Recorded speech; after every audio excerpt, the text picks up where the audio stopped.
हुन्छ फेरि पनि परमेश्वरको सम्पूर्ण जनहरू जो जति प्रविधिको माध्यमबाट हामीसँग जोडिनु भएको छ अनि साथै हामी यहाँ केही व्यक्तिहरू यहाँनिर भौतिकी शरीरमा हामी प्रत्यक्ष रूपमा भेला भएका छौँ। तपाईँहरू सम्पूर्णलाई जय मसीह। एकसाथ मैले जय मसीह भने तपाईँहरूलाई विशेष स्वागत छ आजको यो पवित्र सभा दिनको यो आशिषमय सेवामा। अनि अहिले हामी सबै आराधना अनि साथै सबै भागहरू सकाएर हामी विशेष वचनको भागमा छौँ र म तपाईँहरूलाई रिक्वेस्ट गर्न चाहन्छु, तपाईँहरू आफ्नो बाइबललाई साथै तपाईँको नोटहरूलाई अनि कलमहरूलाई पनि तपाईँले तयार गर्नुहोस्। तपाईँले लेख्नु पनि पर्ने हुन्छ। अनि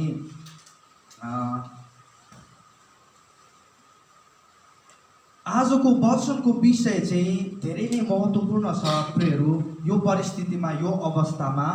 अनि आजको वचनको विषय चाहिँ रहेको छ, मैले तपाईँहरूलाई हिजो नै वचनको विषयहरू पनि पठाइदिँदै थिएँ, fearless confidence in the midst of crisis भनेर। विपत्तिमा निर्भय निर्धक्कता, कसरी यो परिस्थितिको बीचमा, यो समस्याको बीचमा, यो विपत्तिको बीचमा, यो सङ्कष्टको बीचमा कसरी निर्भय जीवन जिउने, कसरी निर्धक्कता साथ हामी अगाडि बढ्ने। किनभने धेरै चुनौतीहरूले हामीलाई घेरेको छ। अहिलेको परिस्थितिमा, अहिलेको समयमा धेरै च्यालेन्जेसहरू छ, धेरै चुनौतीहरू छ। हामीलाई सोच्दै गर्दा हाम्रो अबको आउँदो दिनहरूको विषयमा, अबको भविष्यहरू सोच्दै गर्दाखेरि पनि हामीलाई डर लाग्छ है, कसरी हामी अगाडि बढ्ने। अनि आजको भाग चाहिँ तेस्रो भाग हो। दोस्रो भाग अस्तिको हप्ता हामीले हेऱ्यौँ, कसरी हामीले हाम्रो भविष्यलाई निडरताका साथ सामना गर्ने भन्ने भाग 2 हामीले अस्तिको हप्ता हेर्दै थियौँ। आज यो भाग 3 हो र त्यहाँ जुममा पनि एकजना बसिदिनुपर्छ होला। जुममा पनि त्यहाँ एक्सेप्ट गर्न, एडमिट गर्नको लागि बसिदिइरहनुहोस् है, बेला बेला हेरिरहनु पर्ने हुन्छ। आजको वचनमा हामी जानेछौँ, अहिलेको परिस्थिति र अवस्थामा हामीले निर्धक्कताको हृदय चाहिँ गुमाएका छौँ है। निर्धक्कताको हृदय, कन्फिडेन्स भनिन्छ, निर्धक्कताको हृदय चाहिँ हामीले गुमाएका छौँ। किनभने हामीलाई अहिले डर छ, किनभने अहिले हामीहरू धेरै परमेश्वरका जनहरू पनि निराश भएर हामी यो समय गुज्रिरहेका छौँ। यस कारणले त्यो निर्धक्कताको, त्यो निर्भयको जीवन हृदय चाहिँ फेरि हामीलाई चाहिएको छ। यस कारणले आजको वचन चाहिँ धेरै महत्त्वपूर्ण छ। हामी भित्र निराशपन, चिन्ता, फिक्री र मानसिक तनावहरू भरिएको छ। यसकारण फेरि यो समय चाहिँ, यो लकडाउनको समय भनौँ, यो महामारीको समय चाहिँ हामीले आफैलाई फेरि न्यूनीकरण गर्नुपर्ने समय आइपुगेको छ। येशू ख्रीष्टलाई हामी यदि हेर्छौँ भने उहाँ हरेक समय निर्धक्क हुनुहुन्थ्यो। समस्याको बीचमा पनि उहाँको चेलाहरू आत्तिन्थे, समस्यालाई देख्दै गर्दाखेरि डराउँथे, प्रभु कसरी गर्ने, के गर्ने। जब त्यो समुद्रको यात्रा भएर उनीहरू जानु पर्थ्यो येशू ख्रीष्टसँग, येशू ख्रीष्ट निर्धक्क भएर आनन्दले ढुङ्गामा बसिरहनु भएको थियो।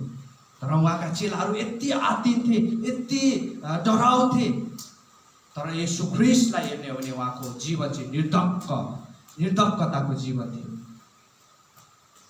जब 5000 भिडलाई खुवाउनु पर्ने अवस्था आयो, समस्या हेर्नुहोस् है, तब चेलाहरू आत्तिन्छ। प्रभु कसरी खुवाउने, हामीसँग स्रोत छैन, हामीसँग रुपियाँ छैन, गाउँ त्यो सरसामान लिनको लागि, खाना लिनको लागि धेरै यात्रा गर्नुपर्छ है। समस्या हेर्नुहोस् है, चेलाहरूले जहिले पनि समस्यालाई देख्थे, तर येशू ख्रीष्टसँग समाधान थियो। आमेन। येशू ख्रीष्ट चाहिँ त्यो ठुलो तस्बिरलाई देख्न सक्नुहुने असल अगुवा हुनुहुन्थ्यो। यस कारणले प्रियहरू, यो महामारीको बीचमा यो परिस्थिति कठिन परिस्थितिहरूको बीचमा तपाईले के कुरालाई देखिरहनु भएको छ? तपाईले समाधानलाई देखिरहनु भएको छ या त समस्यालाई मात्र देखिरहनु भएको छ? यो चाहिँ प्रश्न हो। यो चाहिँ प्रश्न हो। What is confidence? निर्धक्कता भनेको के हो? यसलाई थोरै बाइबली दृष्टिकोणबाट हेरौँ है त हामी। निर्धक्क हुनु भनेको के हो? What is confidence? कन्फिडेन्स साथ अगाडि बढ्नु भनेको के हो? निर्भयता साथ अगाडि जानु भनेको के हो? निर्धक्क भएर जीवन जिउनु भनेको के हो? यो निर्धक्क हुनु भन्ने जुन शब्द छ यो चाहिँ बाइबलमा चाहिँ यो धेरै पटक प्रयोग गरिएको छ। पुरानो करारमा पनि नयाँ करारमा पनि। पुरानो करारमा निर्धक्क हुनु भन्ने वाक्यांशलाई केही हिब्रू शब्दहरूले जनाउँछ भने नयाँ करारमा निर्धक्क हुनु भन्ने वाक्यांशलाई केही ग्रीक शब्दहरूले जनाउँछ।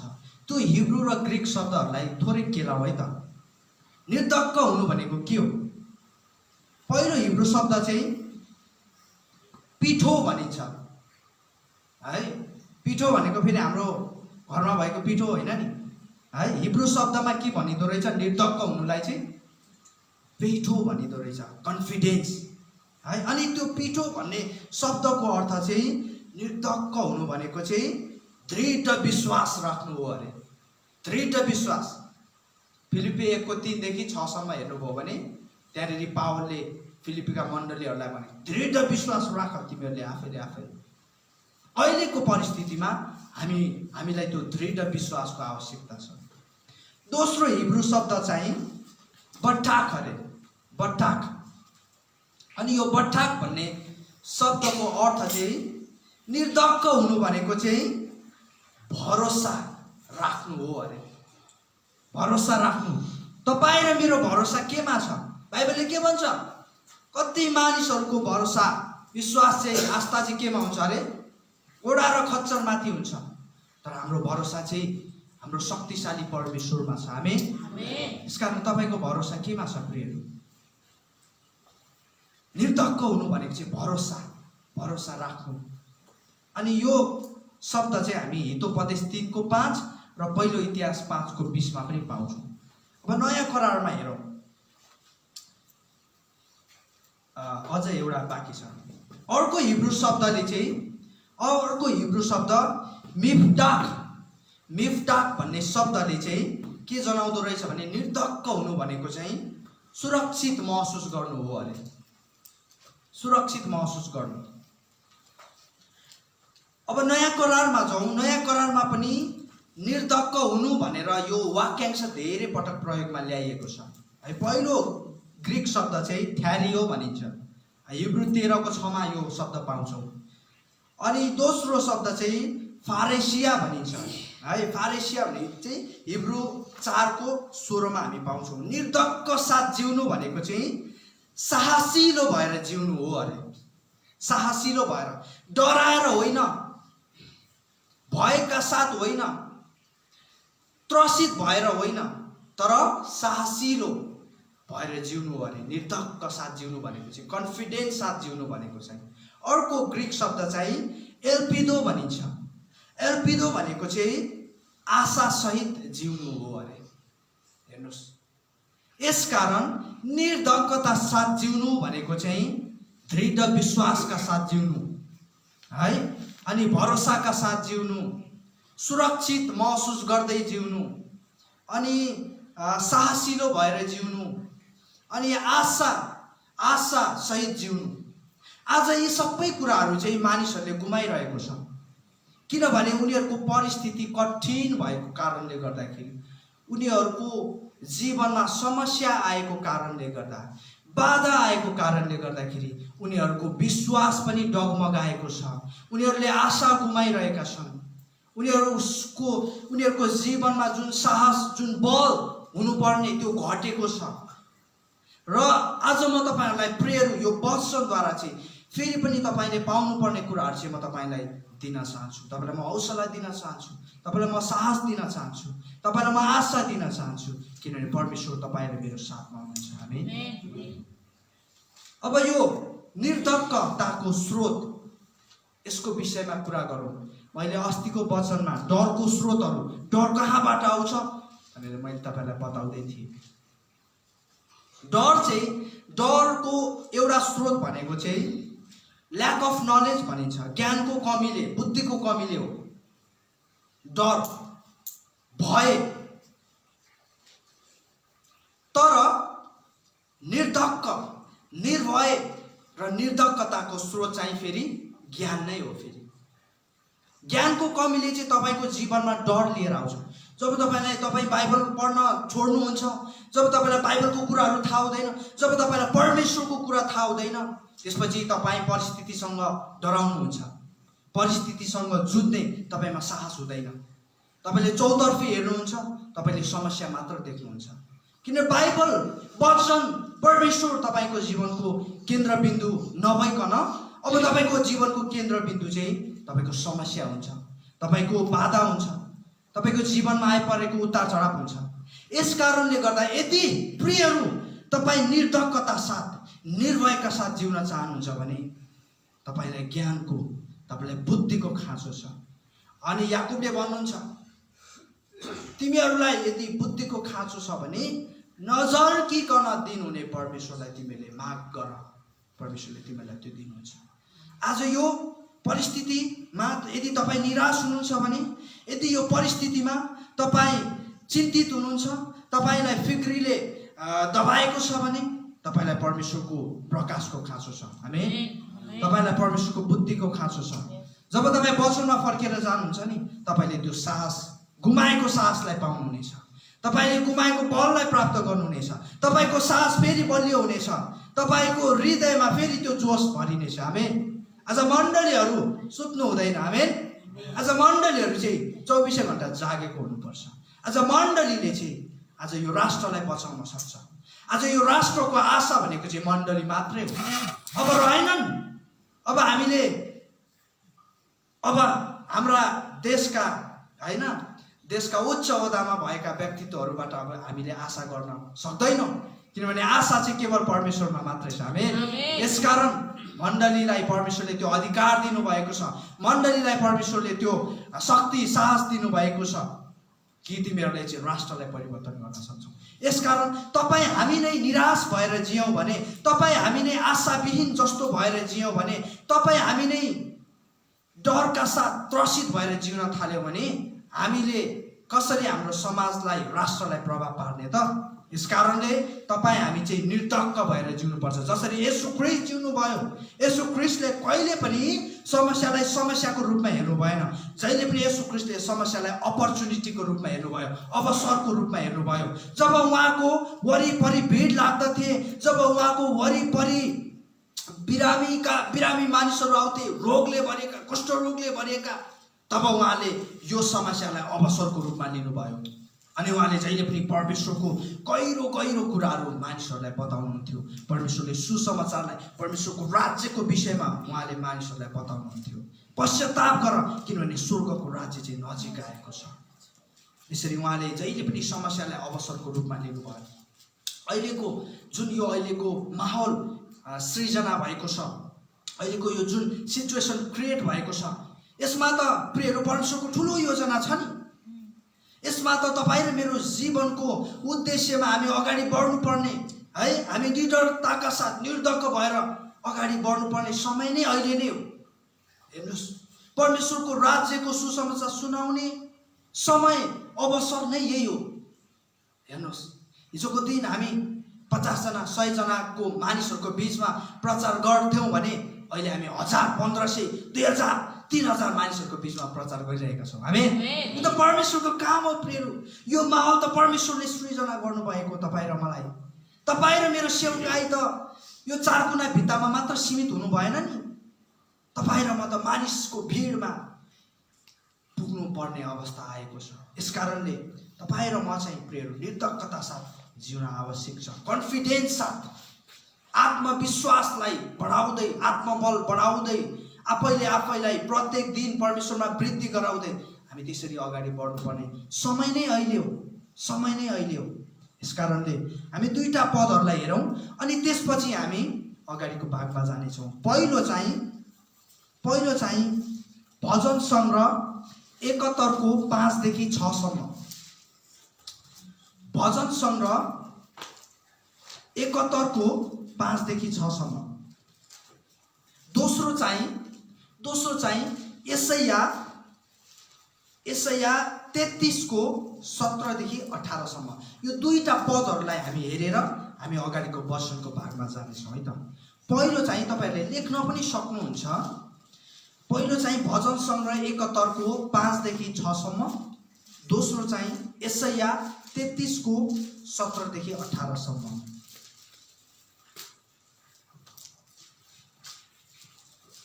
तपाईले मैसँग पल्टाउन सक्नुहुन्छ।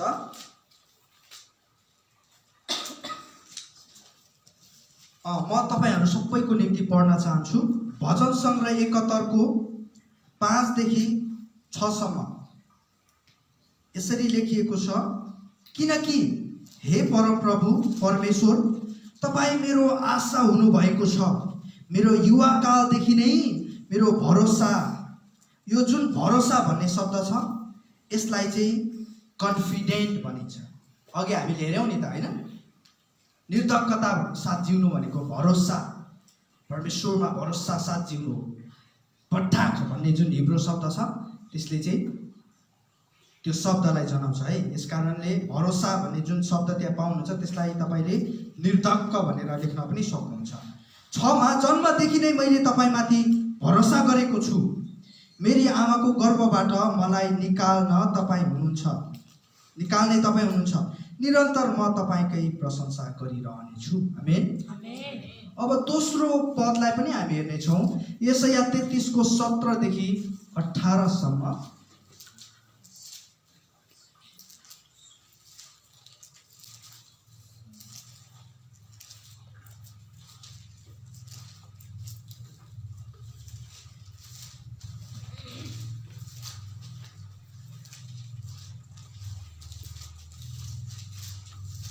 हुन्छ, म तपाईहरुको निम्ति यो पद पनि पढ्न चाहन्छु। तपाईहरुले पाउनुभयो होला सायद। यसैया 33 को 17 देखि 18 सम्म यसरी लेखेको छ। माफ गर्नुहोला, यसैया 32 को 17 र 18 मा हामी हेर्नेछौँ है त। धार्मिकताको फल शान्ति हुनेछ र धार्मिकताको फलको नतिजा चाहिँ सदाको निम्ति शान्ति र भरोसा हुनेछ। जुन यहाँ भरोसा भन्ने शब्द प्रयोग गरेको छ त्यो पनि फेरि निर्धक्कता हो। यसैया 32 को 17 मा जुन भरोसा भन्ने शब्द छ त्यो पनि निर्धक्क हो, कन्फिडेन्ट हो। अब त्यसो भए त्यो भरोसाको शब्दमा हामी निर्धक्कता भनेर एकचोटि पढौँ है त। धार्मिकताको फल शान्ति हुनेछ र धार्मिकताको फलको नतिजा चाहिँ सदाको निम्ति शान्ति र निर्धक्कता हुनेछ। आमेन। प्रियहरू, यहाँनिर हामी देख्न सक्छौँ, यदि तपाईँ परमेश्वरको शक्ति, परमेश्वरको बल, परमेश्वरको धार्मिकतामा जिउँदै हुनुहुन्छ भने तपाईको जिउने धेरै शैलीहरूमध्ये एउटा शैली चाहिँ तपाईँ निर्धक्क भएर जिउनुहुनेछ अरे। चाहे तपाईको जीवनमा अनगिन्ती समस्या आए तापनि, तपाईँ समस्याले दबिए तापनि, तपाईको व्यापार, तपाईको काम, तपाईको जागिर तपाईबाट खोसिए तापनि, तपाईको आर्थिक क्षेत्रहरू तहस नहस भए तापनि, तपाईको परिवारमा जति नै ठुलो बाधा आए तापनि तपाईँ निर्धक्क भएर जिउनुहुन्छ अरे। किनभने तपाईँ परमेश्वरसँग जिउँदै हुनुहुन्छ। आमेन। परमेश्वरसँग जिउने व्यक्ति चाहिँ त्यस्तो तरिकाले जिउँछ। प्रिय, आउनुहोस् हामी केही निर्धक्कताका स्रोतहरूको विषयमा हामी हेरौँ है त। यो कन्फिडेन्ट भन्ने कुरा चाहिँ कहाँबाट आउँछ त? किन हामीमा यस्तो कन्फिडेन्ट लेभल छैन? किन हामी निर्धक्क भएर जिउन सक्दैनौँ? किन जब मेरो जीवनमा समस्या आउँछ म निराश हुन्छु, मलाई चिन्ता फिक्रीले दबाउँछ त? किनभने तपाईँले त्यो स्रोतहरूलाई थाहा गर्नुभएको छैन। आजको दिनदेखि यो स्रोत थाहा भइसकेपछि तपाईँ निर्धक्क भएर जिउनुहुनेछ। आमेन। तपाईँ निर्धक्क भएर जिउनुहुनेछ। केही स्रोतहरूलाई हेरौँ है त। सोर्स अफ कन्फिडेन्स, यो निर्धक्कताको स्रोतहरू। किनभने मैले अघि पनि तपाईँलाई बताएँ प्रियहरू, येशू ख्रीष्टलाई यो स्रोतहरूको विषयमा थाहा थियो। येशू ख्रीष्टलाई थाहा थियो मेरो जीवनमा मैले निर्धक्कता, यो कन्फिडेन्ट कहाँबाट मैले प्राप्त गर्नुपर्छ भन्ने कुरा येशू ख्रीष्टलाई थाहा थियो। यसकारण उहाँ थोरै पनि हल्लीचल्ली हुनु भएन आफ्नो सेवकाईमा। सतावट आयो, कति सतावट आयो। पावललाई पनि यो कुरा थाहा थियो है प्रियहरू, पावललाई पनि यो कुरा थाहा थियो।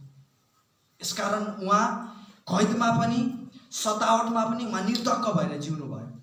यदि तपाईँ र मलाई यो स्रोत थाहा छ भने यो महामारी त के, यो महामारीभन्दा सयौँ हजारौँ गुणा ठुलो अर्को विपत्ति आए तापनि हामी हल्ली चल्ली हुँदैनौँ, हामी निर्धक्क भएर जिउँछौँ।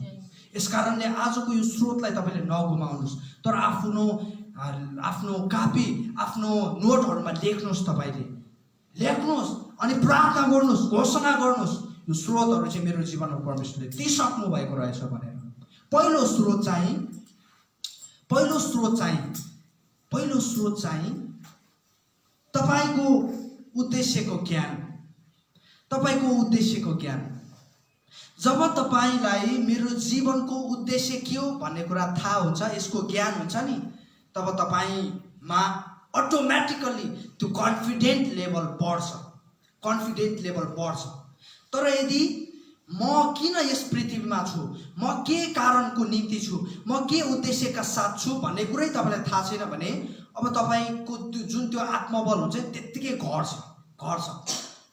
तपाईँलाई मैले अस्तिको वर्षमा पनि भने, तपाईँले आत्महत्या गर्ने व्यक्तिहरूको त्यो नोट, सुसाइड नोट भन्छ, त्यो सुसाइड नोटहरूमा जहिले पनि आत्महत्या गर्ने व्यक्तिले जहिले पनि लेखेको हुन्छ, मेरो जीवनको कुनै पनि मैले कारणै मैले पाइनँ, मेरो कुनै पनि मूल्य नै छैन, मेरो कुनै पनि महत्त्व नै छैन, यसकारण म चाहिँ के गर्दैछु, आफ्नो जीवनलाई यही अन्त गर्दैछु भनेर पुरा बयान गरेर लेखेर चाहिँ उनीहरू आत्महत्या गर्छ।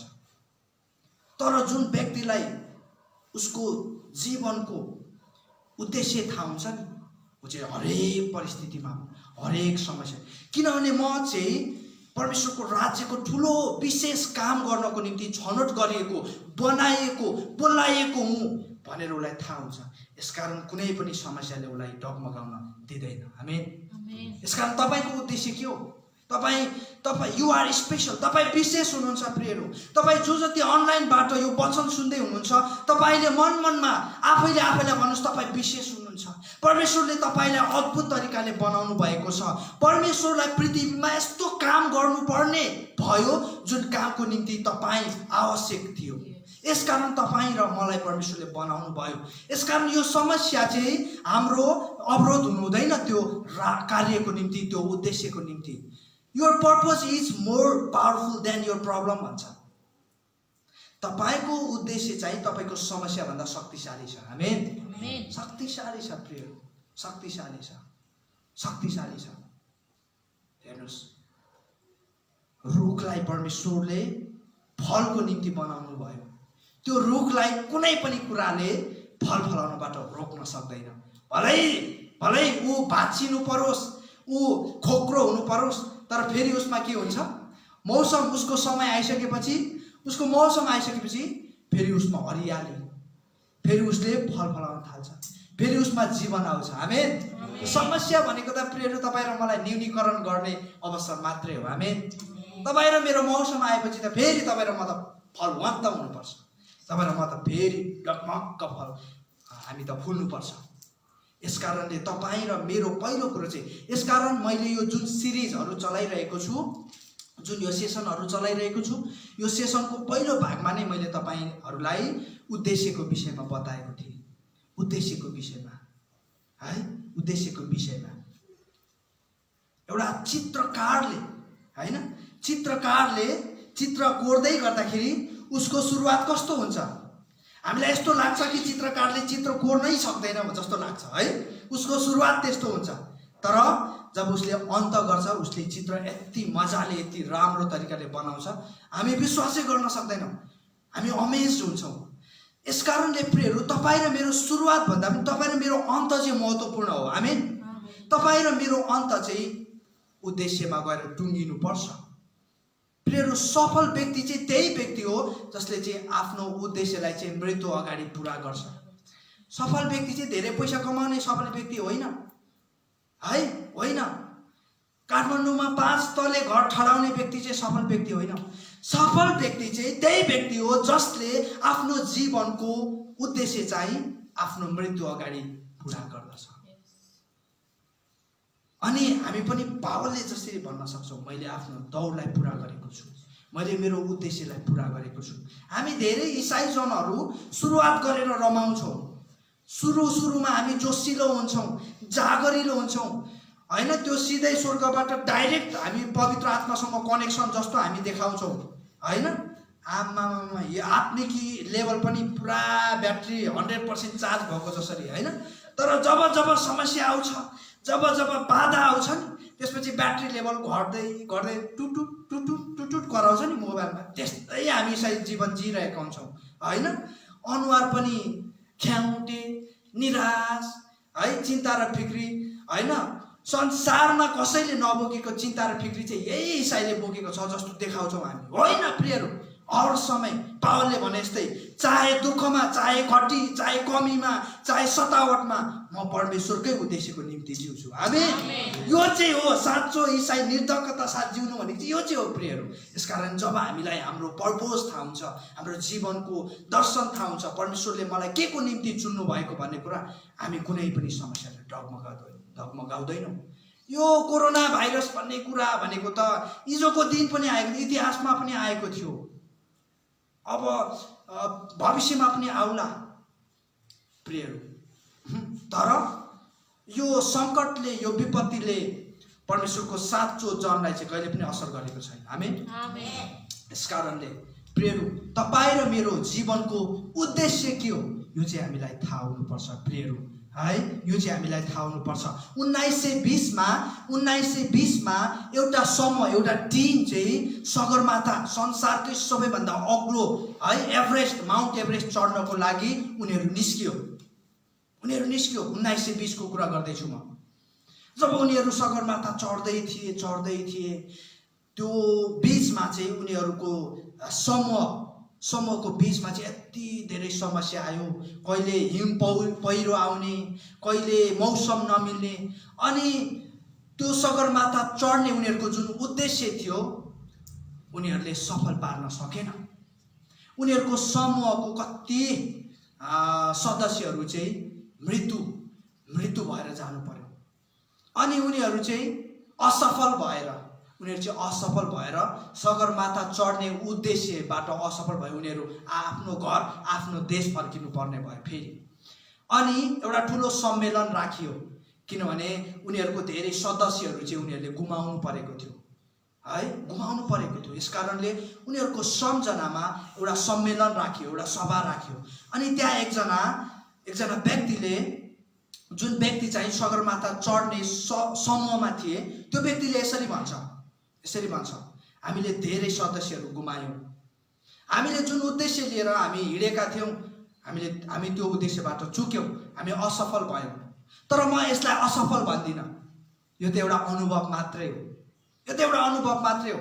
सगरमाथा त बढ्न सक्दैनस्, तर म बढ्न सक्छु।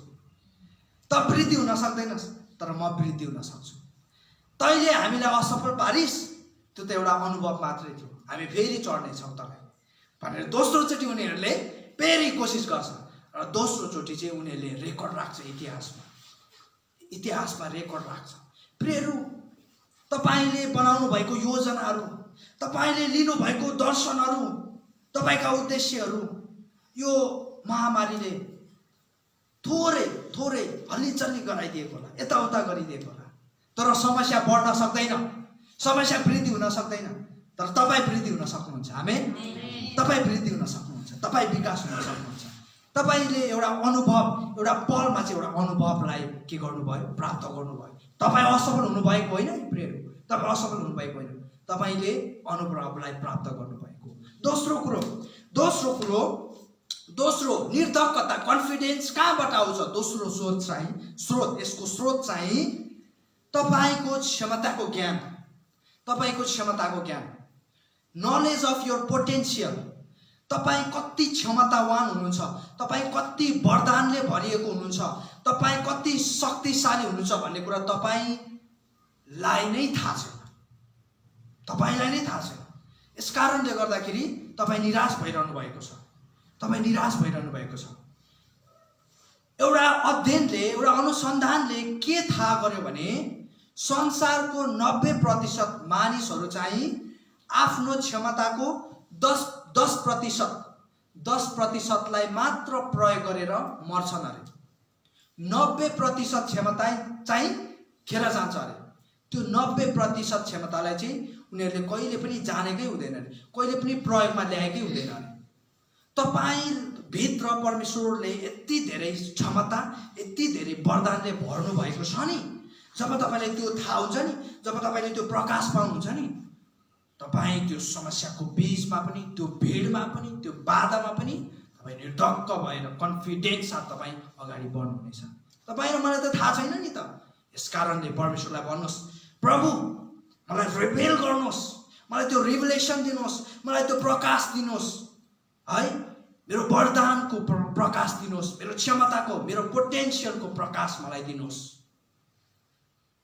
तेस्रो कुरा चाहिँ, तेस्रो यो कन्फिडेन्स आउने तेस्रो स्रोत चाहिँ तपाईको स्रोतहरूको ज्ञान, नलेज अफ योर रिसोर्स। स्रोत तपाईँ र हामीलाई धेरैचोटि हाम्रो स्रोतहरूको विषयमा थाहा हुँदैन, यस कारणले हामी निराश हुन्छौँ। तपाईको परिवार, तपाईको मण्डली, तपाईको शरीर, तपाईको स्वास्थ्य, तपाईको बुद्धि, तपाईको समझ शक्ति, यी सबै कुरा चाहिँ तपाईँ र मेरो के हो? स्रोतहरू। धेरैचोटि हामीले हाम्रो शरीरको दुरुपयोग गर्छौँ, धेरैचोटि हामीले हाम्रो बुद्धिको दुरुपयोग गर्छौँ। जुन परमेश्वरले समझ शक्ति दिनुभएको छ, जुन हामीलाई परिवार दिनुभएको छ, जुन मण्डली दिनुभएको छ, हामी यसलाई ग्रान्टेडको रूपमा लिइरहेका हुन्छौँ, यसलाई हामी दुरुपयोग गर्छौँ, यसलाई हामी बेवास्ता गर्छौँ। यी सबै चाहिँ के हो? हाम्रो स्रोत हो।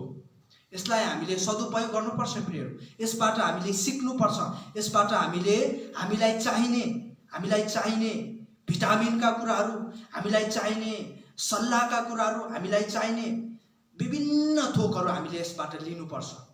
धेरैचोटि मण्डली सम्बन्धहरूलाई हामीले दुरुपयोग गर्छौँ, त्यस्ता कुराहरूलाई हामीले बेवास्ता गरिरहेका हुन्छौँ। यो परिस्थितिमा, यो अवस्थामा तपाईको परिवारलाई, प्रियहरू, तपाईको मण्डलीलाई, तपाईको सम्बन्धहरूलाई तपाईले विकास गर्नतिर लाग्नुहोस्। यसबाट तपाईले सिक्नुहोस्, यसबाट तपाईले फाइदाहरू उठाउनुहोस्। तपाईको शरीर अहिले हेर्नुहोस् त, अहिले हस्पिटल बेडहरूमा मानिसहरू कति अस्वस्थ भएर, बिरामी भएर हस्पिटलको बेडमा आफ्नो समय, आफ्नो जीवन बिताउनु परेको छ। तपाईँ र मलाई परमेश्वरले अहिले कति स्वस्थ राख्नु भएको छ, कति हट्टाकट्टा राख्नु भएको छ।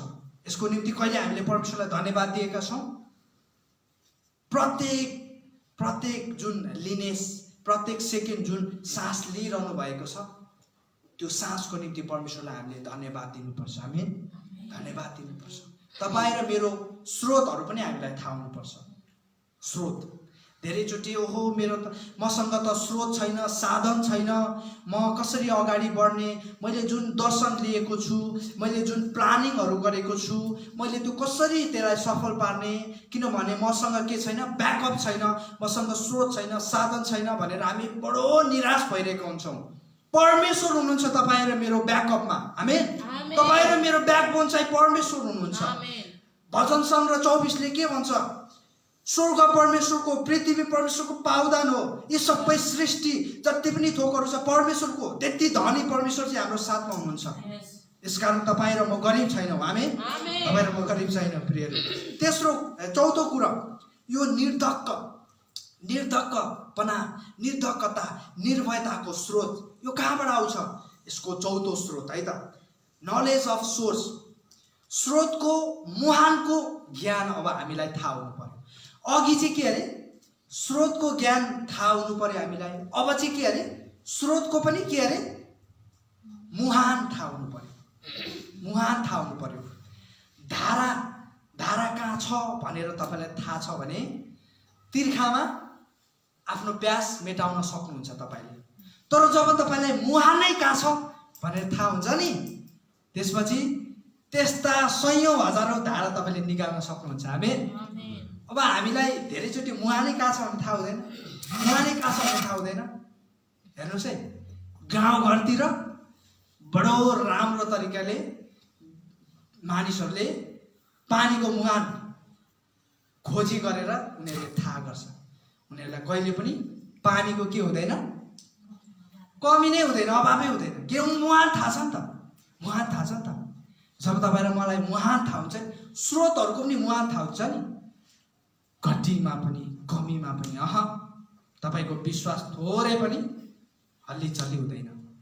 हाम्रो स्रोतहरूको मुहान चाहिँ हाम्रो परमेश्वर हुनुहुन्छ। आमेन। हामी सबैजना भन्यो परमेश्वर मेरो मुहान हुनुहुन्छ, परमेश्वर मेरो मुहान हुनुहुन्छ, परमेश्वर मेरो मुहान हुनुहुन्छ।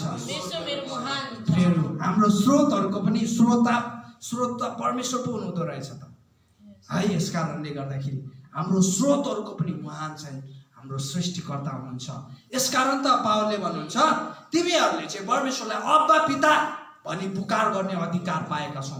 अब्बा पिता, यो जुन हिब्रू शब्द छ नि, अब्बा भन्ने शब्दको चाहिँ मुहान अरे, मुहान मुहान प्रियहरू, स्रोतहरूको पनि मुहान। परमेश्वर चाहिँ हाम्रो मुहान हुनुहुन्छ। एफिसी 1:3 देखि 4, एफिसी 1:3 देखि 4 सम्म त्यहाँ पावलले भन्नुहुन्छ तिमीहरूलाई चाहिँ परमेश्वरले पृथ्वीको उत्पत्ति भन्दा अगाडि नै तिमीहरूको निम्ति चाहिँ परमेश्वरले आत्मिकी आशिषहरू चाहिँ साँचेर राखिदिनु भएको छ। आमेन। यो पद हेर्नुहोस् त, हामीले धेरैचोटि पढेको, तर कति गहिरो छ यो पद। तिमीलाई, तिम्रो निम्ति, तिम्रो परिवारको निम्ति, तिम्रो मण्डलीको निम्ति पृथ्वीको जगहरू बसालिनु भन्दा पूर्व अगाडि नै तिमीहरूको खाँचो, तिमीहरूको आवश्यकताको निम्ति परमेश्वरले आशिष साँचेर राखिदिनु भएको छ। यो कति गहिरो छ प्रिय, यो पद कति गहिरो छ। यो पदमा म 2 घण्टा प्रचार गर्न सक्छु प्रिय। हामी त निराश भएर है, निराश भएर बसिरहेका छौँ। हामी त चिन्तित भएर बसिरहेका छौँ। तर हाम्रो निम्ति, हाम्रो आवश्यकताको निम्ति त परमेश्वरले भण्डारका भण्डार आशिषहरू साँचेर राखिदिइरहनु भएको रहेछ है। भण्डार एउटा उयो भनाइ छ नि होइन, भिखारीलाई चाहिँ सुनको कचौरा दिनुभयो भने ऊ फेरि भिख माग्नै बस्छ अरे के।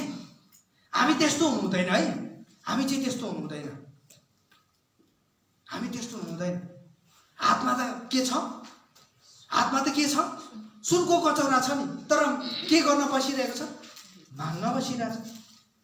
यति शक्तिशाली, यति धनी, यति बहुमूल्य मुहान चाहिँ हामीसँग छ। हामी चाहिँ त्यस्तो हुनु हुँदैन। हामी इसाईहरू चाहिँ त्यो तालचा खोल्ने हो, त्यो भण्डारको तालचा खोलेर भण्डारबाट चाहिँ बहुमूल्य रत्नहरूलाई चाहिँ हामीले निकालेर चाहिँ परमेश्वरको राज्यमा चाहिँ हामी निर्धक्कता साथ जिउनुपर्छ। हामी धनी छौँ परमेश्वरको राज्यमा। भलै यो पृथ्वीमा हामीसँग नहोला, त्यो धनका खानीहरू नहोला, परमेश्वरको राज्यमा त हामी के छौँ, धनी छौँ प्रियहरू। अनि हाम्रो नागरिकता चाहिँ कहाँ छ अरे, परमेश्वरको राज्यमा छ। यसकारण हामी निर्धक्क भएर जिउनु पर्यो। बिल गेट्सको छोराछोरी निराश भएर जिउँछ होला। कहिले घटी कमीले उनीहरूलाई कहिले थिच्ला, उनीहरू कहिले चिन्तित भएर बस्ला। बिल गेट्स संसारकै धनी व्यक्तिको छोराछोरी। अब हामी संसारको, पृथ्वीको मात्र कुरा गर्दैछौँ, ब्रह्माण्डको सबैभन्दा शक्तिशाली, पावरफुल, अलमाइटी है, रिचेस्ट व्यक्तित्व परमेश्वरका छोराछोरी चाहिँ हामीहरू हौँ। हामी त घमण्ड साथ, गर्व साथ है, मानिसहरूको बीचमा पनि हाम्रो नाक चाहिँ यात्रा पारेर हामी हिँड्नु पर्यो। त्यसरी चाहिँ हामी त्यसरी जिउनु पर्यो। हाम्रो एटिट्युड चाहिँ त्यस्तो हुनु पर्यो के, हाम्रो आत्मबल चाहिँ त्यस्तो हुनु पर्यो। भनेर होइन प्रियहरू, त्यसरी होइन। कोठा भाडामै बसे तापनि घरबेटीको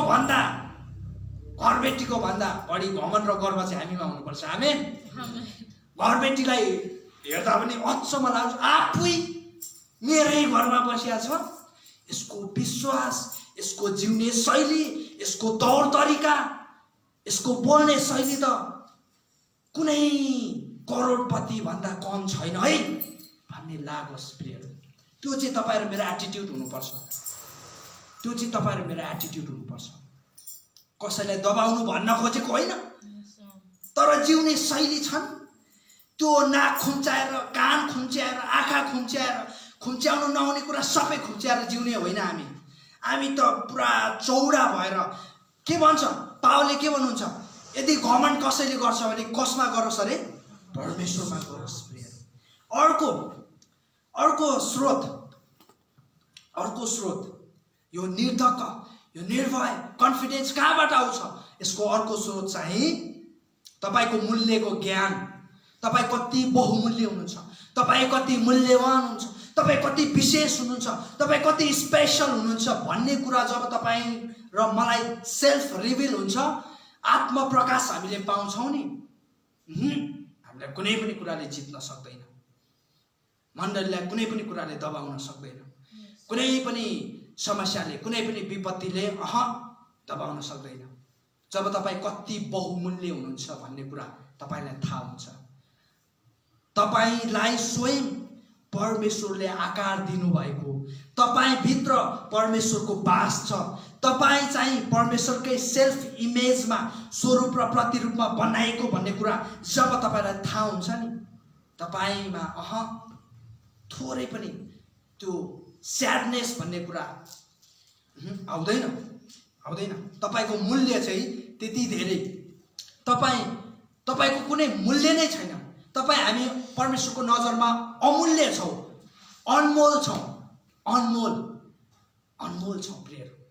यस कारणले गर्दाखेरि यो समस्याको बीचमा मेरो कुनै महत्त्व छैन, मेरो कुनै भूमिका नै छैन, म कसैको नजरमा विशेष नै छुइनँ भनेर तपाईँ गलत निर्णय लिनतिर तपाईँ नजानुहोस्। मलाई दुःख लाग्छ, हामीलाई दुःख लाग्छ। अघिल्लो वर्ष धेरै जवानहरूले, धेरै मानिसहरूले आत्महत्या गरेको समाचारहरू हामी सुन्दै थियौँ। तर म प्रियहरू तपाईँलाई यो वचनद्वारा हौसला दिन चाहन्छु, उत्साह दिन चाहन्छु। परमेश्वरको नजरमा तपाईँ विशेष हुनुहुन्छ। तपाईँ विशेष हुन्छ। हामी सबैजनाले भनौँ, म विशेष छु।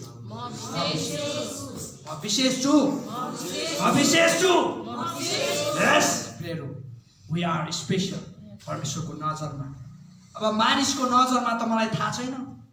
मानिसको नजरमा त तपाईँ थ्याप्चे, नेक्चे, काले, सेते, गोरे, पुड्के, के होला।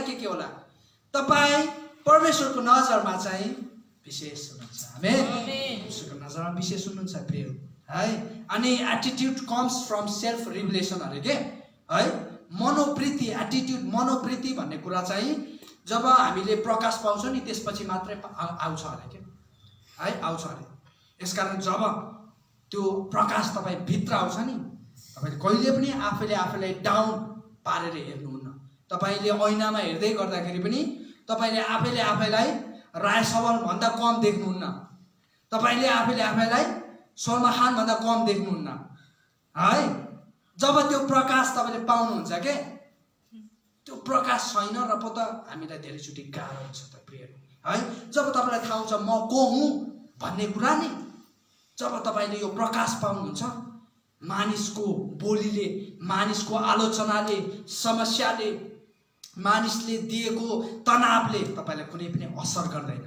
जब तपाईँलाई थाहा हुन्छ म को हुँ भन्ने कुरा है, म को हुँ, मैले के गर्नुपर्छ, म कसरी अगाडि बढ्नुपर्छ भन्ने प्रकाश जब तपाईँलाई थाहा हुन्छ, कुनै पनि कुराले तपाईँलाई निराश पार्न सक्दैन प्रियहरू। अर्को कुरा चाहिँ तपाईँको विशिष्टता तपाईँलाई थाहा हुनुपर्छ। तपाईँको विशिष्टता तपाईँलाई थाहा हुनुपर्छ। विशिष्टता भनेको के हो? विशिष्टता भनेको तपाईको युनिकनेस तपाईँ म जस्तो बन्न सक्नुहुन्न, म तपाईँ जस्तो बन्न सक्दिनँ। यो हाम्रो विशिष्टता हो। परमेश्वरले त त्यसरी हामीलाई के गर्नुभएको छ, सृष्टि गर्नुभएको छ। धेरैचोटि हामी अरू जस्तो बन्न खोज्छौँ अनि हामी असफल हुन्छौँ, अनि हामी निराश हुन्छौँ। त त्यहाँ छ समस्या। धेरैचोटि हामी अरू जस्तो बन्न खोज्छौँ, तर तपाईँ आफ्नै तरिकामा आफ्नै क्षेत्रमा तपाईँ विशिष्ट हुनुहुन्छ प्रिय। अर्को कुरा चाहिँ नलेज अफ क्रिएटर भनिन्छ। जब हामीलाई हाम्रो सृष्टिकर्ताको ज्ञान हुन्छ, बुद्धि हुन्छ, प्रकाश हुन्छ, अनि हामी भित्र त्यो सेल्फ कन्फिडेन्स भन्ने कुरा, आत्मविश्वास, आत्मबल, निर्धकताका कुराहरू, निडरताका कुराहरू, निर्भयका कुराहरू हामीमा बिस्तारी त्यो लेभल बढ्दै जान्छ। परमेश्वरको चरित्रलाई अध्ययन गर्नुहोस्, परमेश्वरलाई चिन्न खोज्नुहोस्। परमेश्वरको बारेमा थाहा मात्र पर्याप्त हुँदैन, परमेश्वरलाई व्यक्तिगत तौरमा हामीले चिन्नुपर्छ प्रियहरू। धेरै इसाईहरूलाई परमेश्वरको बारेमा थाहा हुन्छ। कसरी थाहा हुन्छ?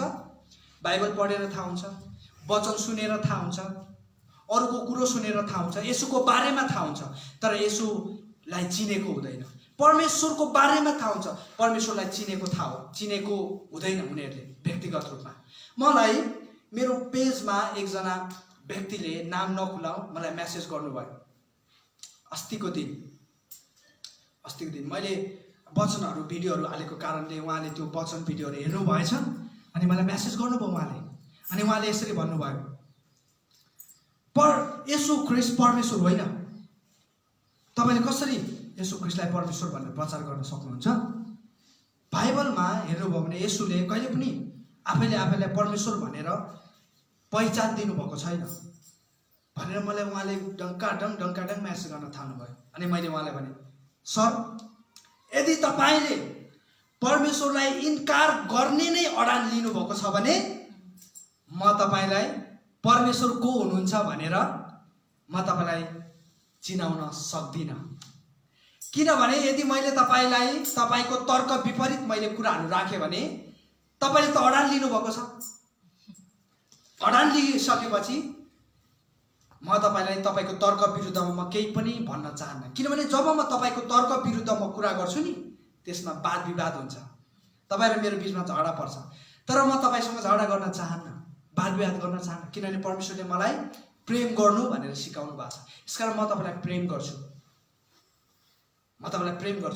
तर यदि तपाईँ परमेश्वर को हुनुहुन्छ, येशू ख्रीष्ट को हुनुहुन्छ भनेर साँच्चीकै तपाईँ साँचो हृदयले चिन्न चाहनुहुन्छ भने म तपाईँलाई सहायता गर्न सक्छु।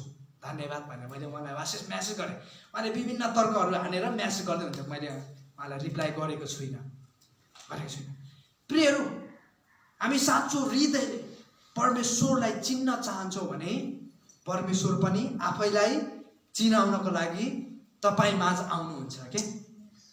तर अब तपाईँ अडान लिइरहनु भएको छ, आवश्यक छैन मलाई कसैले सिकाउनु, कसैले मलाई बुझाउनु आवश्यक छैन, मलाई सबै थाहा छ भनेर अब तपाईँ त्यसरी बुझिलिइराख्नु भएको छ भने त तपाईँलाई स्वयं परमेश्वरले पनि बुझाउन सक्नुहुन्न। यसकारण तपाईँ र म चाहिँ जहिले पनि मण्डली आउँदै गर्दाखेरि, वचन सुन्दै गर्दाखेरि, कसैले प्रचार गर्दै गर्दाखेरि सिक्ने मनसायले आउनुपर्छ। आमेन। उटपटाङ प्रश्न गर्ने मनसायले आउने होइन। आकाश किन निलो छ, मान्छेमा किन दुईटा कान छ, दुईटा आँखा छ, किन भनेर त्यसै तर्क वितर्क गरेर हामी त्यस्तो मनसायले आउँछौँ भने परमेश्वर स्वयंले पनि तपाईँ र मलाई बुझाउन सक्नुहुन्न। तर जहिले पनि ती तृषित हृदय लिएर प्रियहरू तिर्खाएर हामी आउनुपर्छ। तिर्खाएर जब तपाईँ तिर्खाएर आउनु, परमेश्वरले तपाईँलाई भरिपूर्ण पार्नुहुन्छ। आमेन।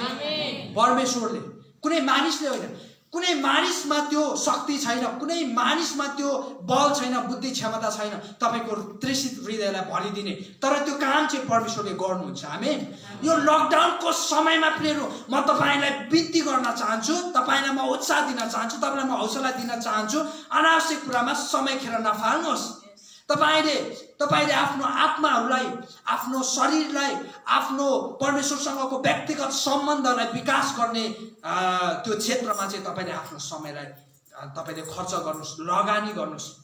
मैले धेरैचोटि भनेको छु, परमेश्वरको राज्यमा लगानी गरेको कुरो कहिले पनि खेर जाँदैन। आमेन। चाहे तपाईले 1 रुपैयाँ लगानी गर्नुस्, चाहे तपाईले 10,000, चाहे 1 करोड लगानी गर्नुस्, तपाईकै जीवनमा, तपाईकै पुस्तामा, तपाईकै परिवारमा त्यो फर्केर आउने हो। यसकारण दशांश भनेको चाहिँ एउटा लगानी पनि हो, आशिषको स्रोत हो। जब तपाईले परमेश्वरको राज्यको निम्ति समय लगानी गर्नुहुन्छ है, आफ्नो स्रोत साधनलाई लगानी गर्नुहुन्छ, त्यो चाहिँ आशिषकै रूपमा तपाईँ र ममा फर्केर आउँछ। आमेन। यसकारणले गर्दाखेरि यो कठिन परिस्थितिमा पनि हामीले परमेश्वरको राज्यमा लगानी गर्न चाहिँ छोड्नु हुँदैन। परमेश्वरले तपाईँ र मलाई चाहिँ, अघि हाम्रो सञ्चालिका ज्यूले पनि भन्दै हुनुहुन्थ्यो, परमेश्वरले हामीलाई चाहिँ अहिले यो कठिन परिस्थितिबाट गुज्राइरहनु भएको छ। किनभने उहाँ हामीलाई खार्न चाहनुहुन्छ, उहाँ हामीलाई तिखार्न चाहनुहुन्छ, उहाँ हामीलाई बनाउन चाहनुहुन्छ। परमेश्वरले चाहनु भएको भए त पुल बनाइदिन सक्नुहुन्थ्यो इजरायलीहरूलाई लाल समुद्रबाट गुज्राउनको निम्ति, तर त्यो सजिलो बाटो हो। त्यसले चाहिँ इजरायलीहरूलाई अल्छी बनाउँथ्यो, आल्छे बनाइदिन्थ्यो है। त्यो कुराले चाहिँ इजरायलीहरूलाई चाहिँ इजरायल परमेश्वरमा विश्वास गर्ने कुरादेखि चाहिँ उनीहरूलाई टाढा लान्थ्यो। यसकारण परमेश्वरले लाल समुद्रबाट गुज्राउनु भयो, समस्याबाट गुज्राउनु भयो। असल समयमा हामी वृद्धि हुँदैनौँ, गुड टाइम्समा हामी कहिले पनि ग्रो हुँदैनौँ के। जब चारैतिरबाट हामी पेलिन्छौँ, प्रेसर आउँछ, समस्या आउँछ, त्यस्तो समयमा हामी वृद्धि हुन्छौँ, विकास हुन्छौँ, हामी असल व्यवस्थापक हुन्छौँ। त्यस्तो समयमा चाहिँ, त्यस्तो परिस्थितिमा चाहिँ है, हामी चाहिँ गन्तव्यमा केन्द्रित हुन्छौँ, तर परमेश्वर चाहिँ यात्रामा केन्द्रित हुनुहुन्छ। हामी चाहिँ कहिले पुग्ने भनेर हतार गर्न खोज्छौँ, तर परमेश्वर चाहिँ यो कसरी हिँड्छ, कसरी जान्छ, समस्यामा हिँड्दै गर्दाखेरि पनि यसको विश्वास कस्तो हुन्छ, यसले मलाई गुड टाइम्समा मात्र हालेलुया परमेश्वरको महिमा भनेको हो कि ब्याड टाइम्समा पनि यसले म साँच्चीकै मलाई विश्वास गरेको। परमेश्वर चाहिँ तपाईँ र मलाई त्यसरी जाँच्नुहुन्छ कि जीवनको सबैभन्दा ठुलो रहस्यमय कुरा चाहिँ के हो अरे भने परमेश्वरले हाम्रो गन्तव्य पहिल्यै चुनिसक्नु भएको छ अरे, तर त्यो गन्तव्यमा पुग्ने कि नपुग्ने चाहिँ तपाईँ र मेरो हातमा छ अरे। आमेन। तपाईँ र मेरो परमेश्वरले पहिल्यै निश्चित गरिसक्नु भएको छ, चुनिसक्नु भएको छ। कविराजको गन्तव्य कहाँसम्म हो, हाम्रो नूतनजीको गन्तव्य कहाँसम्म हो, हाम्रो बलरामजीको गन्तव्य कहाँसम्म हो, त्यो गन्तव्यभन्दा हामी उता पुग्न सक्दैनौँ। तर त्यो गन्तव्यमा पुग्ने कि नपुग्ने भन्ने चाहिँ तपाईँ र मेरो हातमा छ, तपाईँ र मेरो हातमा छ। परमेश्वरले तपाईँ र मेरो सफलता पहिल्यै ग्यारेन्टी गरिसक्नु भएको छ, हो कि होइन? मैले अस्तिको वचनमा भने नि, निर्माणकर्ता चाहिँ आफूले निर्माण गरेको सरसामान चाहिँ सक्सेस रूपमा काम गरोस् भन्ने चाहन्छ। परमेश्वर हाम्रो निर्माणकर्ता हुनुहुन्छ, उहाँले हामीलाई बनाउनु भएको, हाम्रो सफलता उहाँले पहिल्यै निश्चित गरिसक्नु भएको छ, ग्यारेन्टी गरिसक्नु भएको छ। तर हामी सफल हुने कि नहुने चाहिँ तपाईँ र मेरो हातमा छ, तपाईँ र मेरो हातमा छ।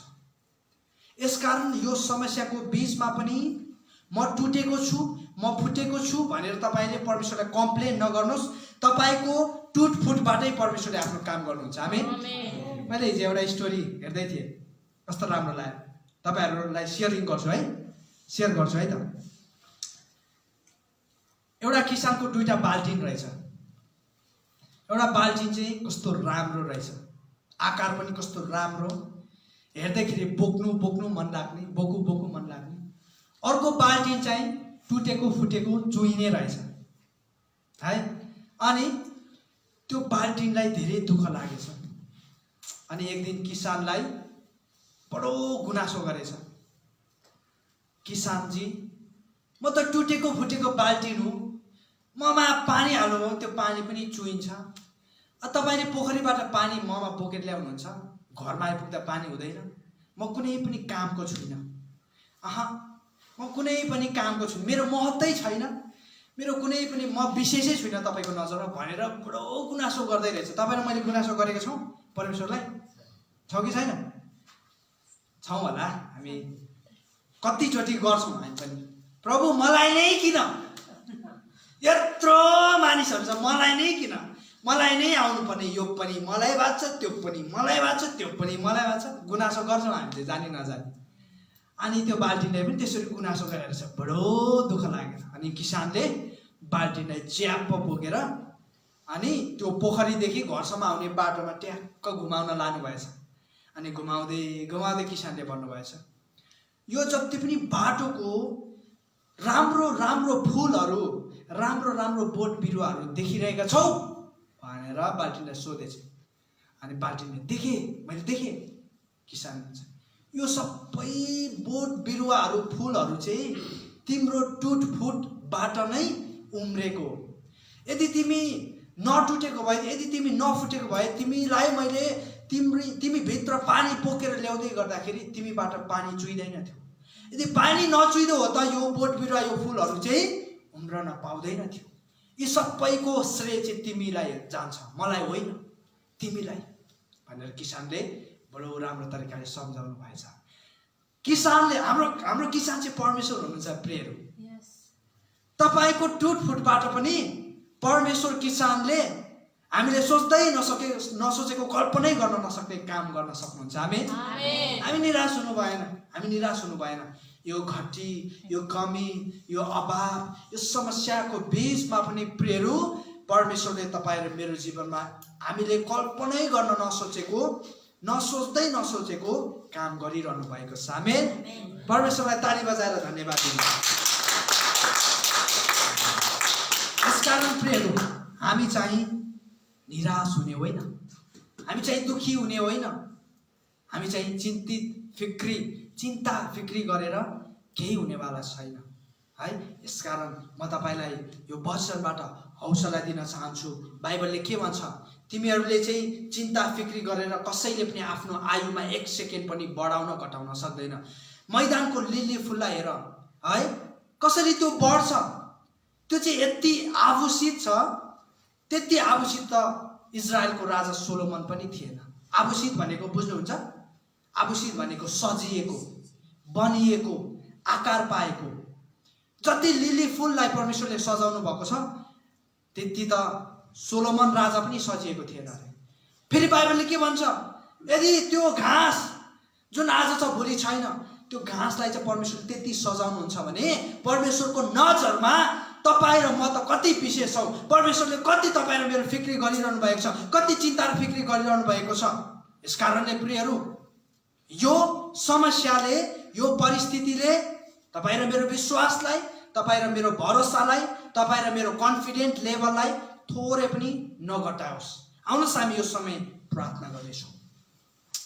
प्रभु म तपाईँलाई धन्यवाद दिँदछु। प्रभु तपाईँले आजको दिन तपाईँ हामीसँग बोल्नुभयो। प्रभु तपाईँको वचनबाट गहिरो प्रकाश हाम्रो बिचमा तपाईँले राख्नुभयो। आज जो जति प्रभु यी प्रविधिका माध्यमहरूबाट हामीसँग जोडिनु भएको छ, आज तपाईँले उहाँहरूको जीवनमा पनि एउटा गहिरो रहस्यमय कुराहरू तपाईँले राख्नु भएको छ। म प्रभु तपाईँलाई धन्यवाद दिँदछु कि प्रभु तपाईँले हामीलाई यति धेरै हाम्रो वास्ता गर्नुहुन्छ, यति धेरै हाम्रो फिक्री गर्नुहुन्छ। प्रभु तपाईँले हामीलाई हरेक दिन पल पलमा आफ्नो छत्र छाया मुनि राख्नु भएको छ। तपाईँले हामीलाई प्रभु जसरी एउटा माउले आफ्नो बचेरालाई सुरक्षा दिँदछ त्यसरी यो परिस्थितिमा सुरक्षा दिइरहनु भएको छ। हामी तपाईँलाई धन्यवाद दिँदछौँ। धन्यवाद छ प्रभु आजको दिन यसरी प्रभु तपाईँका जनहरूसँग जोडिएर तपाईँको उपस्थितिमा तपाईँको नाउँमा सेवा सङ्गति गर्ने यो सुन्दर अवसरहरू तपाईँले हामीलाई दिनुभएको छ। हामी तपाईँलाई धन्यवाद दिन्छौँ। धन्यवाद छ, धन्यवाद छ प्रभु। यो वचनको निम्ति हामी अगाडिको प्रार्थनाको आशिषको प्रार्थनाको भागमा जानेछौँ। तपाईँ हामीसँग रहिकन हामी प्रत्येकलाई सहायता मद्दत गर्नुभएको सबै कुरा तपाईँको हातमा सुम्पदै माग्दछु प्रभु येशू ख्रीष्टको नाममा हुन्छ। यो समय हामी आशिषको प्रार्थनामा जानेछौँ।